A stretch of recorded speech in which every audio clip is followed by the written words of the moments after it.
व्यापार बंद केला, पाणी बंद केलं, व्हिसा बंद केला, त्याच वेळा भारत सरकारने हा निर्णय घेणं गरजेचं होतं की आम्ही सर्व पातळ्यांवरती पाकिस्तानशी संबंध तोडून टाकलेले आहेत, हम्म. हे जाहीर करणं गरजेचं होतं.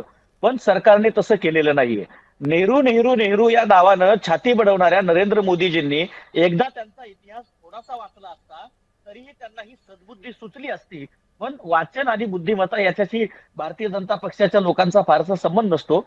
मला कविताजी एक संदर्भ द्यायचा आहे. हम्म. दक्षिण आफ्रिकेने वर्णद्वेषी चळवळ ज्यावेळी सुरुवात केली, अपार्थाईड असं त्याला म्हणतात. अपार्थाईड. हा, अपार्थाईड, त्या विरोधामध्ये पंडित जवाहरलाल नेहरूंनी 1946 साली भूमिका घेतली आणि 1952 साली भारतामध्ये येणाऱ्या दक्षिण आफ्रिकेच्या संघाला त्यांनी विरोध केला, येऊ दिलं नाही, बंदी घातली.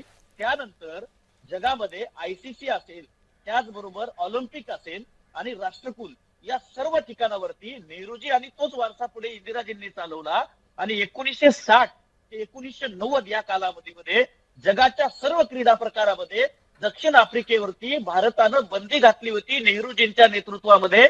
आणि इंदिराजींनी ते कायम ठेवण्यामध्ये पुढे राष्ट्रकुलमध्ये सुद्धा त्यांचा रोल महत्वाचा होता. तर यासाठी राजकीय नैतिकता आणि राजकीय भूमिका घेण्याची ताकद असावी लागते.